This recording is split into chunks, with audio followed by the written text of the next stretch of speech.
Hi everybody, this is John from USA London. Welcome back and thanks for watching. Today I have another video. Today's video is going to be about how to fill up Form I-90, which is application to replace permanent resident card. So if you want to know how to fill up Form I-90, then stay tuned. I'll be right back and I will show you exactly how to do it. USA Monde. Okay, to find Form I-90, which is application to replace permanent resident card, you go to the uscis.gov/forms.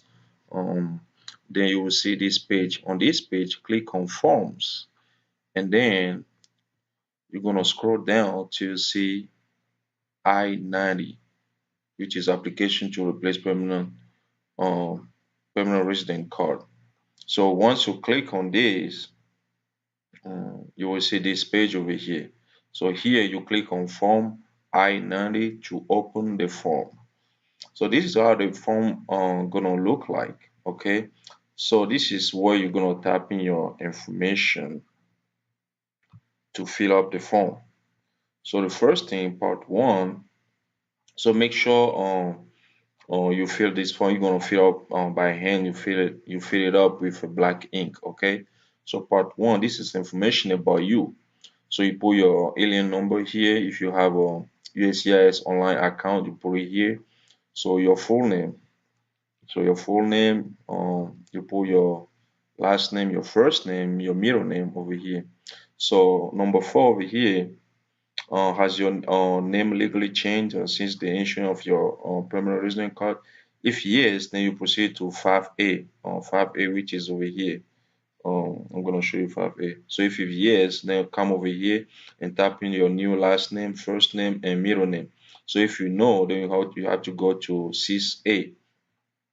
Um, 6A, this is 6A right here, okay? So 6A, this is where you put information on your mailing address. So in case you send your mail through somebody else, so you put that person's name over here and fill up this form like the street number, the apartment, and city, state, province, postal code, and country, okay? And then physical address. You put information about your physical address here, okay? The next thing we're gonna do, we're gonna move to actually the part one continue. Okay, over here you put if you're male or female, the date of birth, the city of town or village of birth, the country of birth, your mother's name. So you put your mother's first name, your father's first name. Um, Over here, class of admission, you're gonna see this information on your green card. It's a small number, or usually it's like two letters and numbers. So you will see class admission.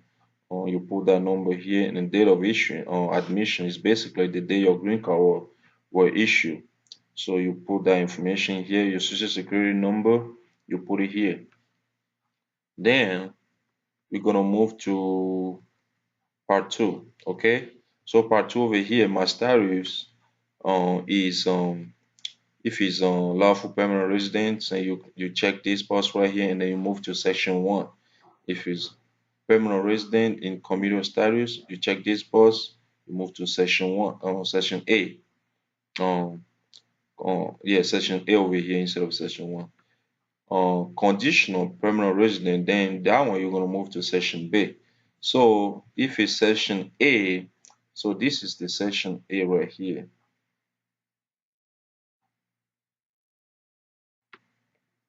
Where is section A again?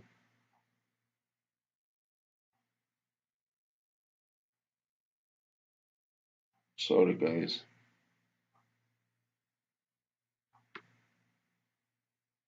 Yeah, this is section A. I don't know what I don't say. This section A right here, this is where you put on the reason for application, okay? So let's say your application, like your previous card has been lost, stolen, or destroyed. So you check this box right here, okay? Just read through it. So click the correct box, okay? And then if your if your application is conditional permanent resident, then you're gonna move to section B. This is section B right here on bottom. This is section B. This is what you're gonna check. So you check this one, your previous car has been lost, stolen, or destroyed. Check this one right here. So over here, we have information about, let's move to part three first, possession information. So over here, one, location where you apply for an immigrant visa or adjustment of status, you put a location here. Two, location where your immigration visa was issued or USCIS office where you were granted adjustment status, you put it right here. Okay. So three, destination in the United States at the time of admission, you put it right here. Uh, 3A1 port of entry where admitted to the United States, you put the information right here. Four, have you been in exclusion deportation or removal proceeding or order removed from the United States? Yes or no? So over here, number five, you read through it. If it's yes, you check yes. If no, you check no. Um, okay. Then let's move on quick to um, biographic information. So you over here, you check the right box, your race, your ethnicity, your race, your height, your weight, your eye color, your hair color, and all that. So part four is accommodation for individual with disability or impairment. So if you are somebody who uh, who are disabled, then you're gonna check like over here. One, are you requesting an accommodation because of your disability or impairment? If it's yes, check yes. If no, you check no. So here the reason why you are applying for. So if you select yes, then you have to check the right box that the reason why. Let's say you check yes, you going and you are deaf, then you're gonna check this one, say I'm deaf or hard of hearing and requesting the following accommodation. So that's how you do that. Part four continue. So it depends over here. If you're blind, you check here. If you have another type of disability, check this one right here. And then you're gonna here is gonna be part five is gonna applicant on statement on content information, all that. So you check this one, I can read and understand English well, and I really understand every question instruction on this info application and my answer to every question. So you check that one. If you use an interpreter, then you check this one right here. Uh, so if somebody help you prepare the document, so you check this one also here. Then um, you put the person that helped you, they prepare the names over here. Okay. Then like here, this is your contact information, the applicant contact information. So your telephone number, your mobile number, your email address. Then over here you sign and date. Okay, the applicant sign and date. So if you are the applicant, you sign and date. So if you use an interpreter, then this is going to be the area the interpreter is going to put on his or her information. Um, the last name, first name, and organization. So the interpreter's address, you're gonna put it here. Contact information about the interpreter, you put it right here.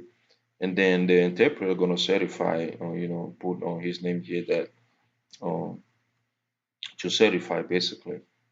And then if you use a preparer, somebody help you prepare the document, then that person also gonna put his or her information here, first name or last name, first name, and business organization, and the preparer's mailing address, so the contact information of the preparer as well.